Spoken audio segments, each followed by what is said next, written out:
shit crack.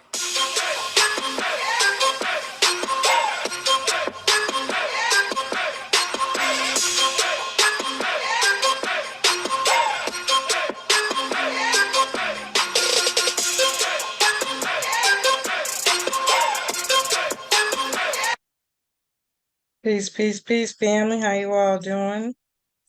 My name is Keisha. I'm the owner of Ascendant Astrology, and I am your astrology coach.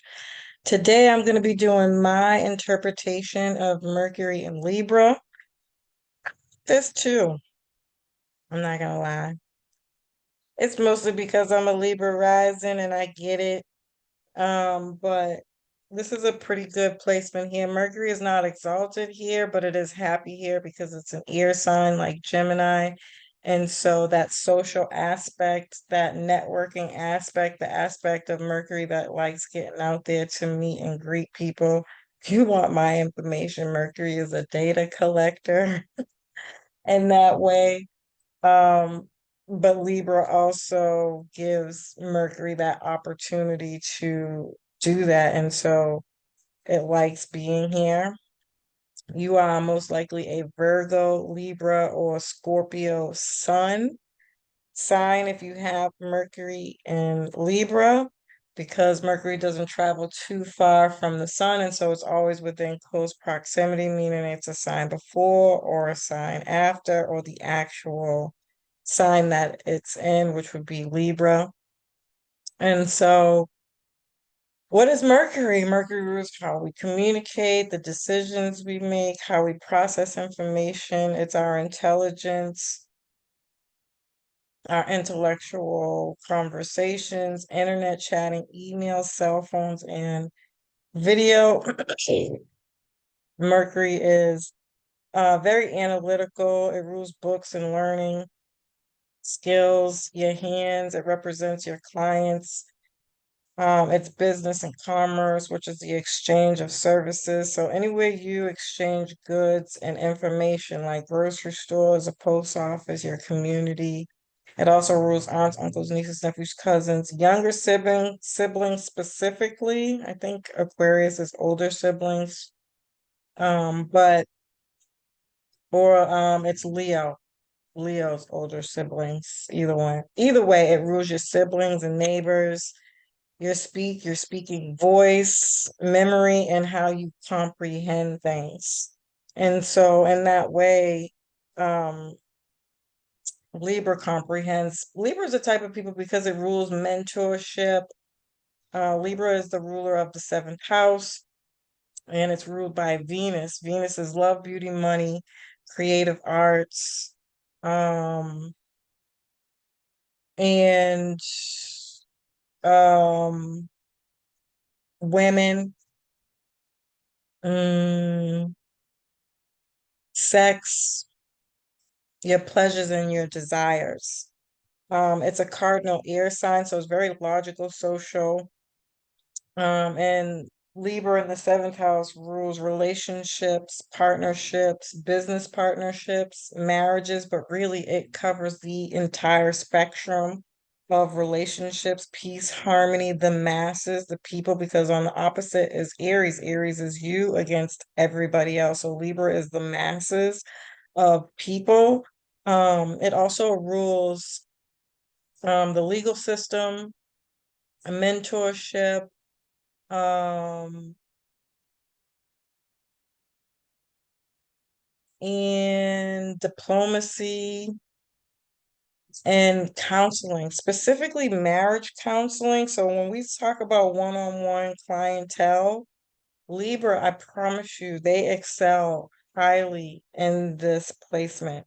They can get people to tell them things. They have a demeanor about them that's very soft spoken, sweet, even people like hearing them talk. They have a way of getting people to common ground, to peace, to harmony, to equality, to give and take. And so when they do one-to-one clientele, they excel at their highest. Even in business, they're very good at business or coaching business like themes. Um, They're great counselors and people to talk to and listen, and people who are great listeners. Um, mm, It does rule the marketplace as well. So there is, again, a high value here for a business, but I think Libra is more real estate than just any kind of business. Or when you get more into the Venus themes like fashion, beauty, it's jewelry, trinkets, gems.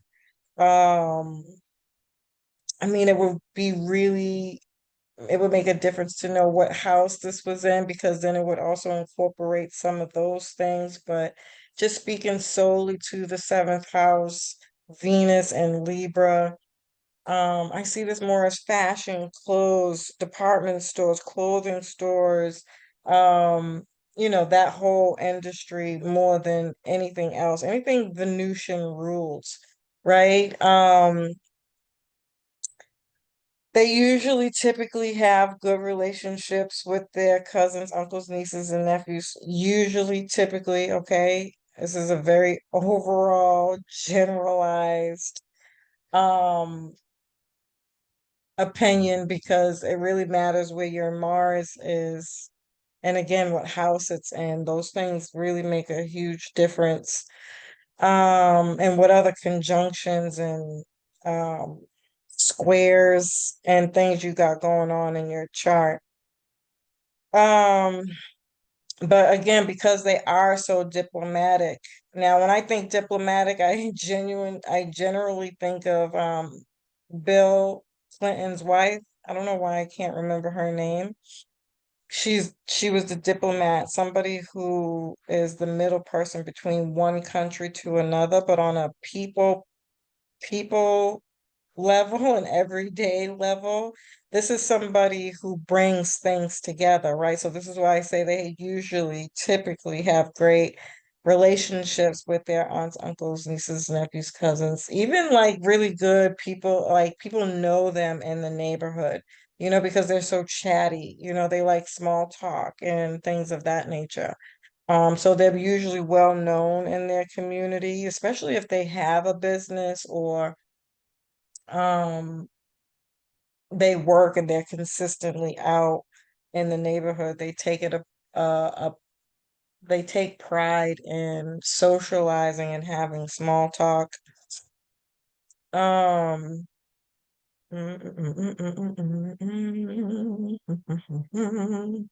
yeah. Mm,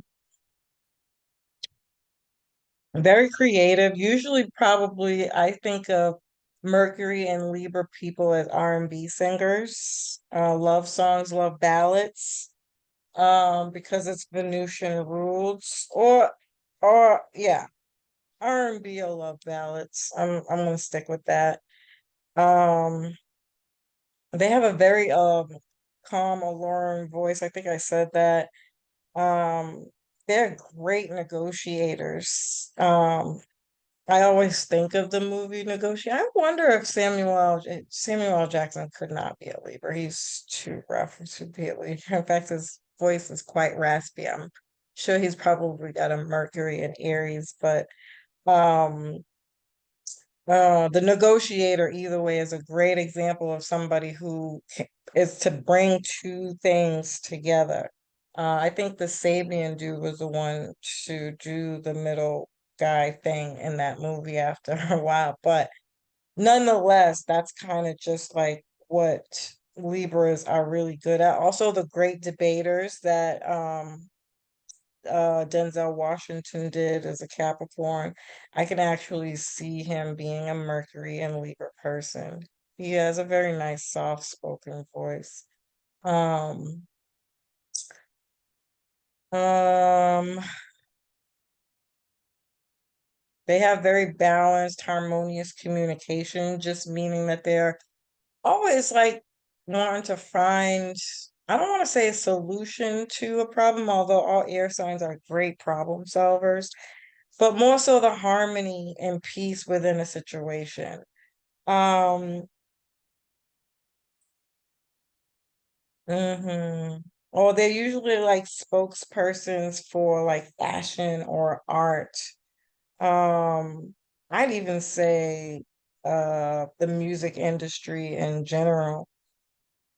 Now they can be very gossipy, okay? Because small talk, I don't give a damn, who you are. You do enough of that, it's gonna happen, right? It's human behavior. They can be very flaky or fake, um, but they don't like arguing or drama. They will try to fix it, but the way that they might try to do that is not dealing with the actual issue, but the overall issue, which can still cause problems depending on, who they're dealing with. Because it can come off as flaky or somebody who's trying to avoid an issue but still resolve it. They are very indecisive. I don't know why Libras get this. Because as a Libra, I am not indecisive. And 9 times out of 10, if I am, it's because I don't like you. I'm not sure about you. And I haven't made up my mind, or you did something, some sly shit to piss me the fuck off. And that's why I'm indecisive. And maybe I don't want to tell you, or I don't want to hurt your feelings, but I don't think Libra people are indecisive. However, I have a lot more stronger energy.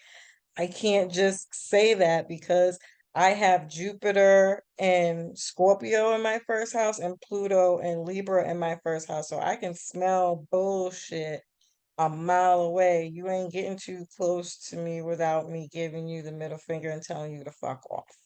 So it's really hard for me to put my 2 cents in as a Libra rising because I have a lot of energy in my first house that kind of is playing a really big role in the decisions that I make as a Libra rising person.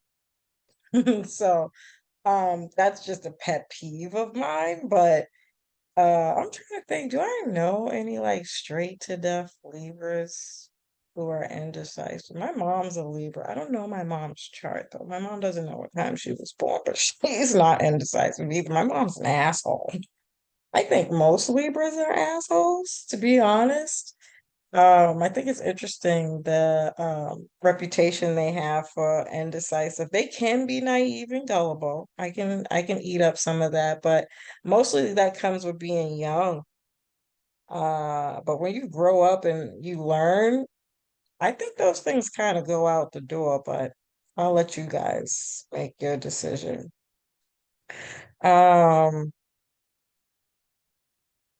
They relate with others to build relationships or with the purpose of building a relationship. So these are people who ask really wonderful questions, especially like if you're on a dating site. And it doesn't have to be around dating, but I think dating is a super amazing example of how Libra people ask. It's, all those questions, they have like, if you go Google what a good relationship questions to ask, I don't give a fuck who they were. They got Mercury and Libra because these people are phenomenal at like doing that. Because Mercury and Gemini are great icebreakers. Remember, Mercury as a Gemini ruled sign are the initial interest to something. So they break the ice, they get the thing going, but they might not always be good with the follow through, right? And so I feel like Mercury and Libra person, because they specifically specialize in relationship building as a relationship sign, these people, I don't care. They came up with all the questions that they say are good questions to ask people to get to know them when you're getting ready to first date them.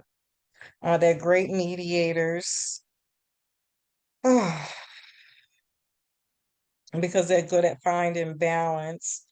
And they don't like being alone. That's another lower expression, and can get them into a lot of trouble. They do not like being alone. Libra people really don't like being alone.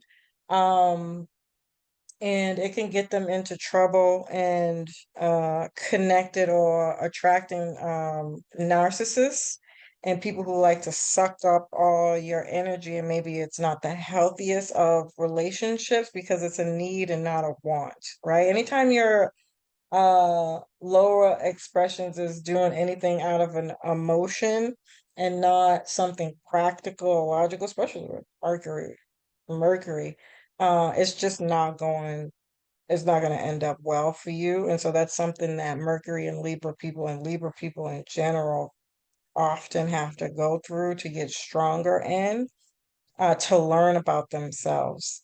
But the reasons that they don't like to be alone is because they're ruled by the scales. And so these are two different people balancing out ideas, um, uh, a give and take.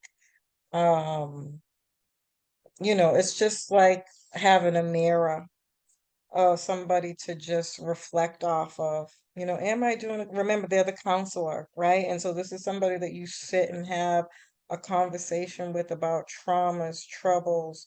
They just need to like talk it out, to talk things through. And so in that way, it's a good thing and it's a bad thing for them, unfortunately.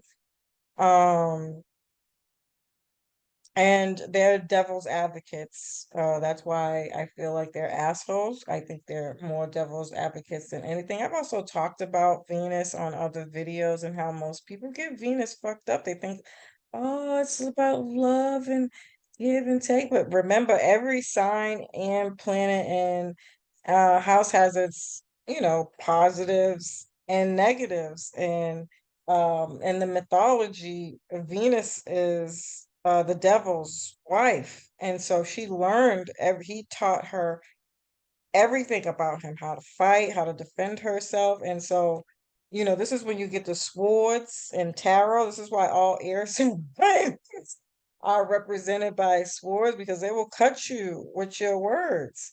Fuck around, you're gonna find out, okay?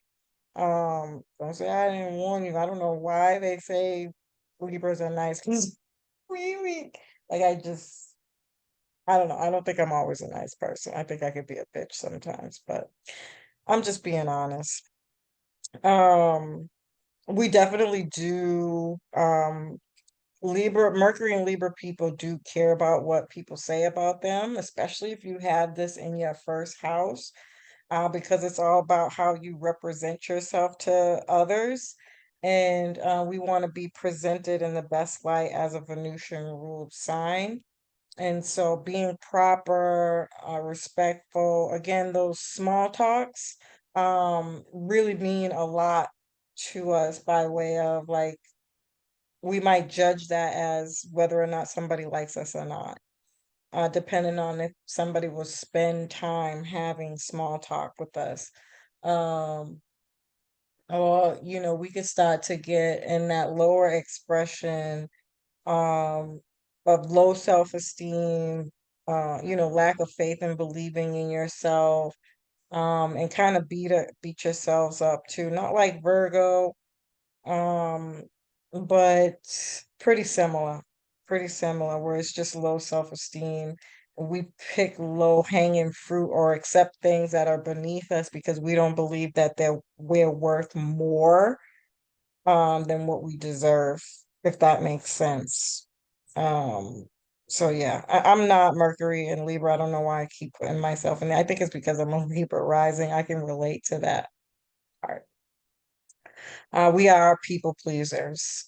Um, we don't like being in the lead role, but we are great leaders again because of our speech. Our speaking voice is very soft and relatable. And people tend to want to hear what Mercury and Libra people have to say. Um, yeah, yeah. But overall, I think this is a pretty awesome sign, transit. Um, I'm trying to think if there's anything else, but I don't think so. As usual, family, I love and appreciate you. I hope you found this information helpful. Peace.